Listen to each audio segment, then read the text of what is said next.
orange, which will be even stronger than what we've seen the last day or two.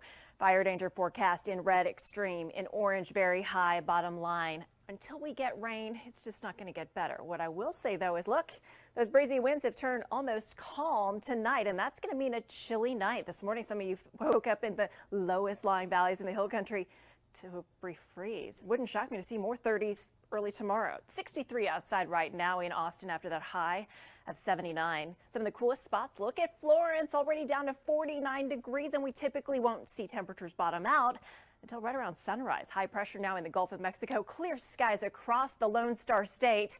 But again, we need that rain. It will come, hopefully, as we get into next week. Tomorrow, keep Austin beautiful day, looking great. 9 a.m., 59 degrees for the citywide park cleanup.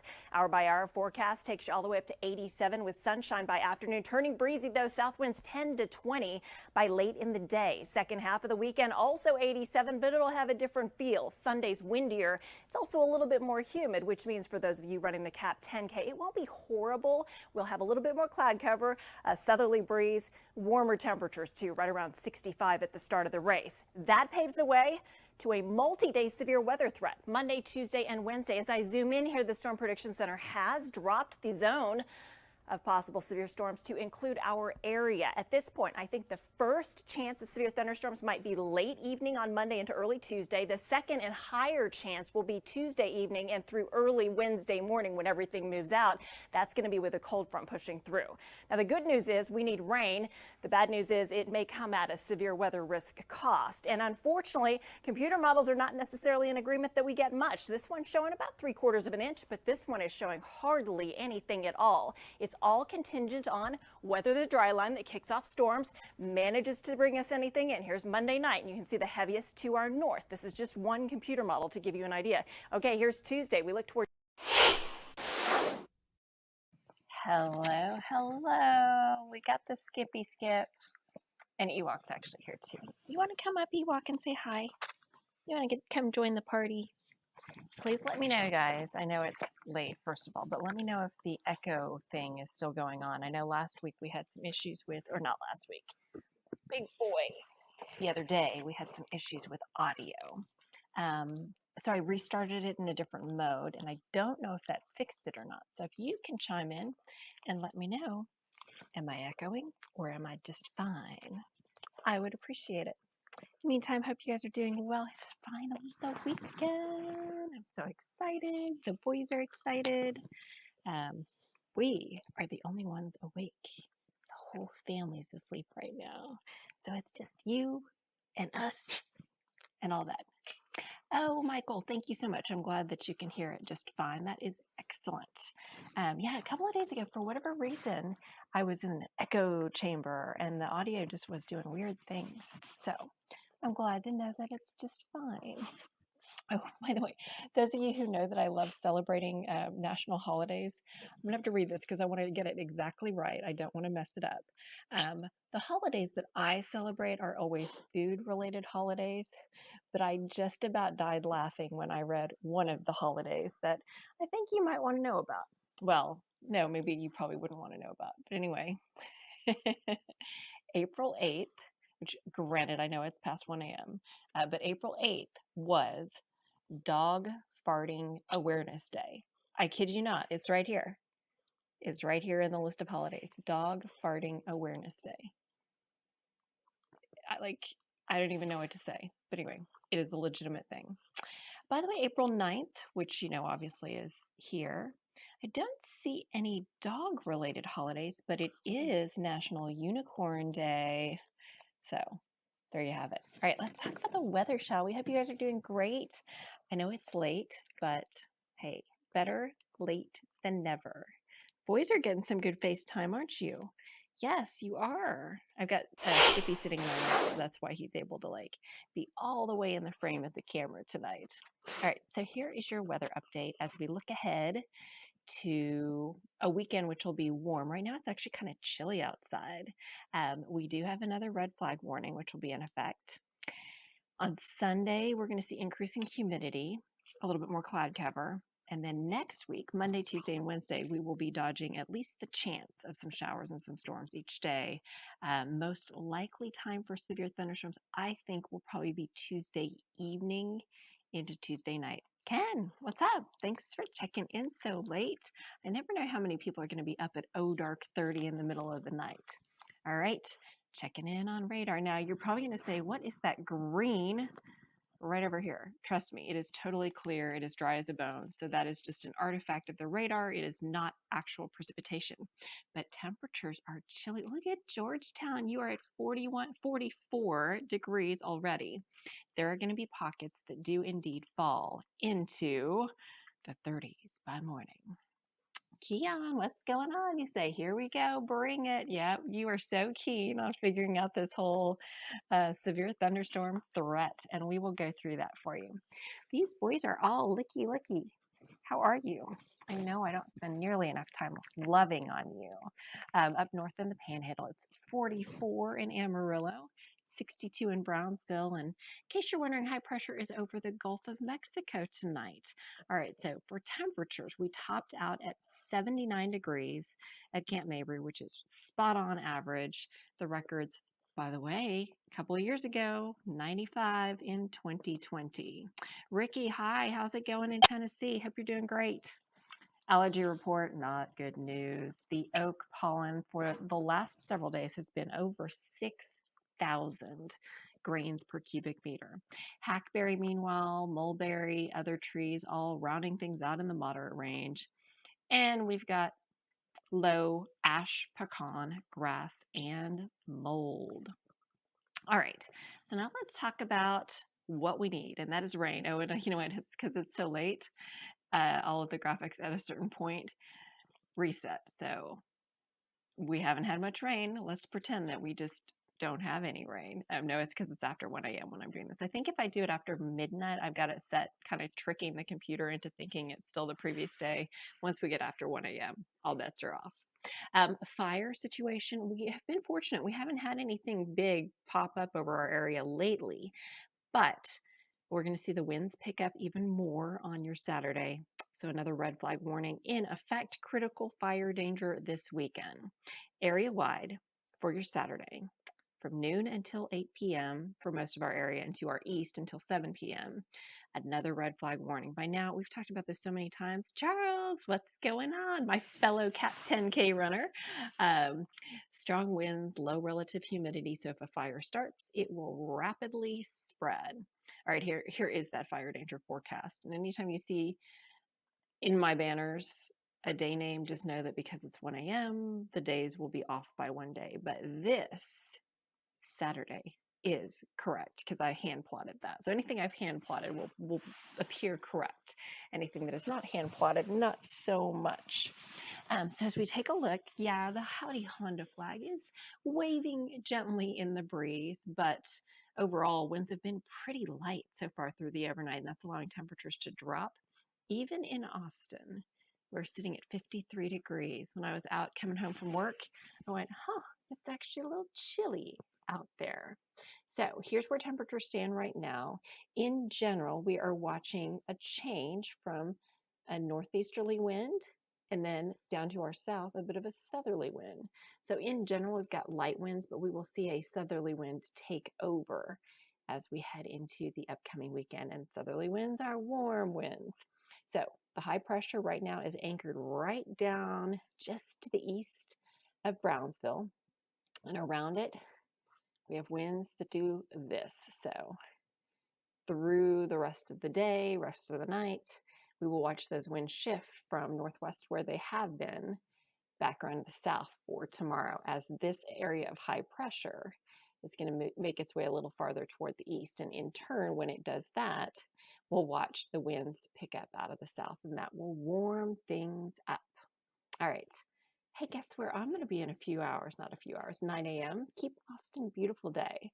Those of you who know me know that it's been really important to me for years to try and give back. And I love nature so much. So anytime Keep Austin Beautiful has an event, or the Austin Parks Foundation, I love going and helping and cleaning up. And so they've been doing virtual events, but now they are doing an in-person event where everybody can come out and help pick up trash. So going to be nice weather for that.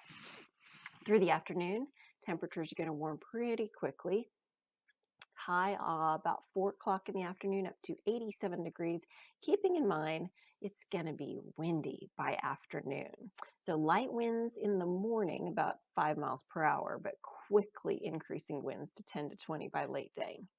That will pave the way for Sunday. And Sunday, I'm expecting a similar temperature, 87. However, it will feel considerably warmer because of the humidity being a little bit higher. So partly cloudy skies for your Sunday. And that bridges to the CAP 10K forecast. I'm going to say partly to mostly cloudy, but it might not be thick overcast. It might be more like high to mid-level clouds. It is going to be a little on the warm side. I'm forecasting 65 degrees first thing on Sunday, and then temperature by about 10 a.m. up to 71 degrees. If you are running, I know Charles is, have an awesome race. Good luck. I hope I run into you. Let's see, Ricky says 34. That must be your temperature where you are. As we look ahead to next week, let me go ahead and remove some of the extraneous things. Those little areas of green are for today. So there you go. So next week, we have a multi-day severe weather threat, and there's a lot of territory, a lot of real estate that will be encompassed. So let me start by saying this is the threat for Monday. This is the threat for Tuesday. And then, let's see, this is the threat for Wednesday. So we basically have overlapping severe thunderstorm threats 3 days in a row, Monday, Tuesday, and Wednesday. And when I zoom in a little bit more closely, you can see, if you were watching yesterday, the Storm Prediction Center basically had everything just like right in here. Well, they dropped that threat a little bit closer, a little bit farther south to include more of the Austin area. Once we get within range, I have a hunch that much of our area will probably be placed under a marginal to slight risk of severe thunderstorms, especially on Tuesday, possibly on Monday, and possibly on Wednesday. So just be prepared. As we've seen the last 2 Mondays, it doesn't always turn into a big deal. In fact, we missed the storms the last couple of times. So no guarantees, but just know that there is that possibility yet again. I do think the farther north you go, the bigger a deal this could be, but it all bears watching. Charles says, ready for the CAP 10K, been 3 years since you ran the last one. Even though you've done a lot of them, man. Well, so here's the thing, as I was looking at the history of obviously last year, it pivoted. It was going to be in person and then it became virtual. 2020, it was canceled due to COVID. 2019, it was canceled due to severe thunderstorms. So last time people have done this race, it's been 2018, the last time it was done regularly. We did the virtual event last year, and it's just not the same. So in terms of rain chances, I'm not going all in. I'm not going 80, 90% just yet. I am thinking that we do have a chance of some rain, and then a cold front on Wednesday will clear things out and will dry things out for a day. Now, even though we've got a multi-day severe thunderstorm threat and thank you, Charles, and a multiple day rain risk, you're going to look at this and say, but wait, Chicago, you're talking 1/10 of an inch in Georgetown on the right-hand side, for instance.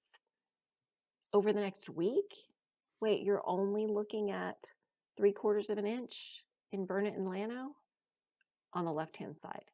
Neither one of these is going to be sufficient to help our dry spell.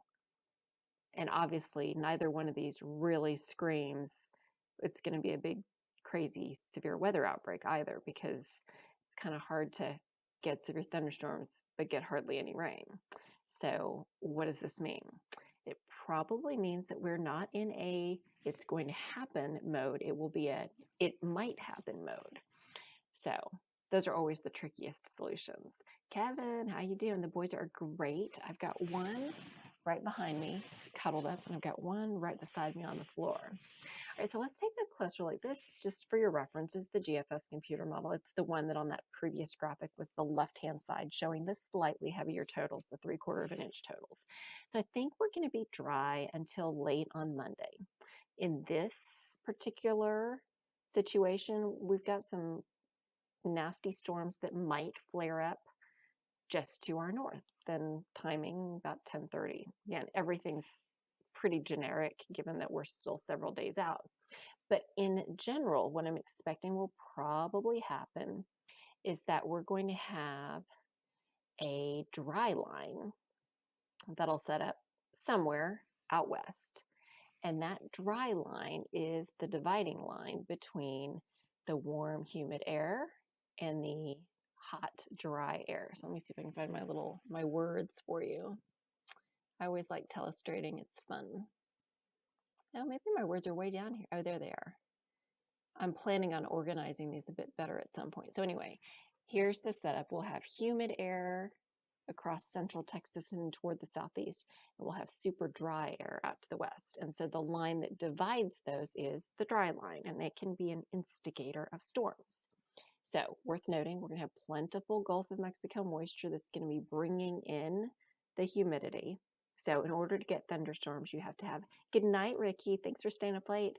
In order to get thunderstorms, you have to have several components. Moisture is one of them, and we absolutely will have moisture. The next one is you have to have lift, some type of mechanism that will lift the air. Rising air will create clouds, and clouds will, basically you have to have something that's going to push the air up so that clouds can be created, so that storms can build. Some triggers, examples might be a dry line, which is probably what's going to trigger any possible storms on Monday or Tuesday. Or another lifting mechanism is a cold front. So that would be another example. And a cold front is going to push through by Wednesday. So we've got multiple things that we have to have all come together. The other ingredient that you have to have is instability. So moisture, lift, and instability are usually the three things I look for. So one of the measures of instability, you got to have fuel for storms. And I do think that we will have a good amount of fuel. So let's take a look at, again, this is just one computer model.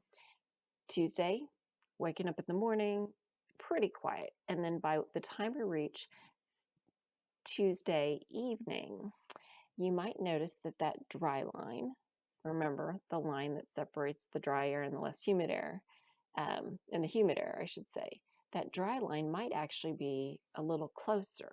It might actually make it all the way into the hill country. So with that said, if we get warm enough and if we see skies clear enough, we might see storms build. So let's get through time. And as you can see, this is right around 11:30 p.m. on Tuesday night. And yet again, there's some indications of some pretty nasty storms, although in this instance, they may be just to our north. So we'll have to watch closely. And then those move out. And then Wednesday is when the actual cold front comes through. And you're going to start to see some of these winds coming in out of the north. By the way, when I talk about a cold front, just to give you an idea, look at this. There's going to be a huge amount of snow. I mean, we're talking, this is an Arctic outbreak for areas of the Rockies, the Northern Plains, Pacific Northwest. I mean, this is going to be legit snowfall, crazy system kind of stuff. Not so for Texas, though.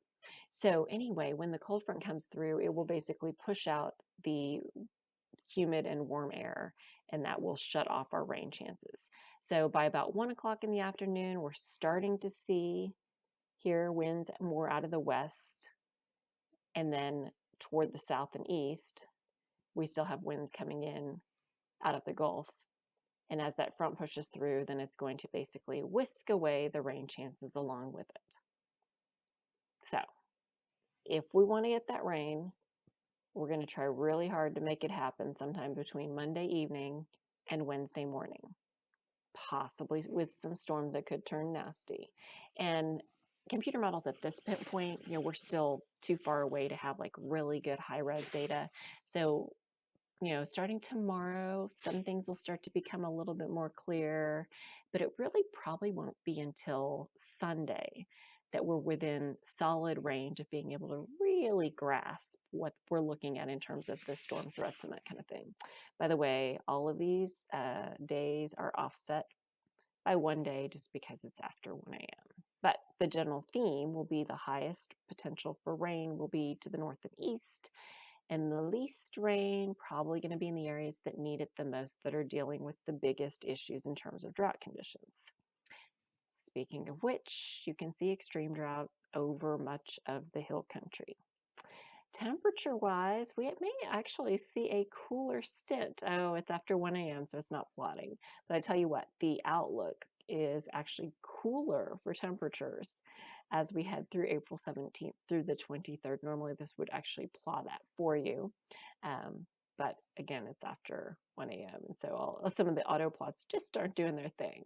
But we also don't expect a whole lot of change in terms of more precipitation. So it should be a somewhat drier stretch as well. So here's the 7-day forecast again. The biggest things for the weekend, make sure you don't do anything that could start a fire. The biggest things for Monday, Tuesday, and into early Wednesday are possibility of seeing some strong to severe thunderstorms, and potentially in parts of Texas to our north, it could be another significant storm system. I don't know if you had seen, but the National Weather Service in Fort Worth had gone out and done some damage surveys from this past Monday, which obviously we didn't get a drop of rain out of that. They confirmed 6 tornadoes. The closest ones to our area were in Johnson County, Midlothian area, I believe Ellis County. There was a town named Joshua. There was one up in Collin County, which is north side of Dallas. But 6 tornadoes were confirmed out of that system that we didn't get a single drop of rain from. So I will say it all bears watching. We'll keep you updated, and a lot could change between now and then. But currently, I'm hoping we can squeeze some rain out of this, but no guarantees. Danny, what's going on? You say making your late entrance. Better late than never, my friend. By the way, you can always go anytime, even at dark 30, or in my case, you can always go to our website, cbsaustin.com/weather, get the latest on, for instance, the red flag warning, temperatures, the forecast, all that good stuff. And you can check in with Austin Burks, our new weekend meteorologist, who will be on all weekend for you because yours truly finally has a weekend off. Oh yes, I'm very excited. So those of you on YouTube, thanks for staying up late. You can always catch the latest on my social channels and cbsaustin.com.